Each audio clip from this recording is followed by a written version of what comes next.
ഈ പാട്ട് സ്റ്റേജിലൊക്കെ പാടുന്ന സമയത്ത് ഇടയ്ക്ക് ലിറിക്സ് തെറ്റിപ്പോവാറുള്ള സംഭവങ്ങളൊക്കെ ഉണ്ടായിട്ടുണ്ടോ? പണ്ട് അതായത് എൻ്റെ കുഞ്ഞുനാള് ഉള്ള ആ ഒരു ചെറിയ പ്രായത്തിലൊക്കെ പാടുമായിരുന്നു. 8 വയസ്സൊക്കെ ഉള്ളപ്പം 1 മണിക്കൂർ 1.5 മണിക്കൂറൊക്കെ കണ്ടിന്യൂസ് ആയിട്ട് എവിടെയെങ്കിലുമൊക്കെ പോയി മൂലയ്ക്ക് ഇരുന്നിട്ട് മുറിയുടെ മൂലയ്ക്ക് ഇരുന്ന് അപ്പോൾ കുറച്ച് എക്കോ കിട്ടും, ഇരുന്ന് പാടുമായിരുന്നു. അപ്പം അന്ന് ഇങ്ങനെ ബുക്കൊന്നും വെച്ചല്ല പാടുന്നത്, കേൾവി ആണ്.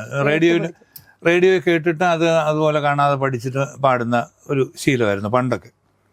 അപ്പോൾ ഗാനമേള തുടങ്ങിയ സമയത്തുമൊക്കെ ഈ പറഞ്ഞ പോലെ പിന്നെ ബുക്കുണ്ടെന്ന് പറഞ്ഞാലും മിക്കവാറും എല്ലാ പാട്ടുകളും കുറേയൊക്കെ ബൈ ഹാർട്ട് ആയിരുന്നു.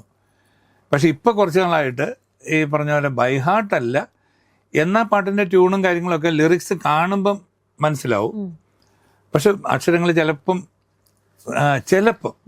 അക്ഷരങ്ങൾ ഒരു വാക്കോ അല്ലെങ്കിൽ ചിലപ്പോൾ ഒക്കെ പോകാനുള്ള ചാൻസ് ഉണ്ട്. അങ്ങനെ സംഭവിച്ചിട്ടുണ്ട് ചിലപ്പം, വളരെ അപൂർവം.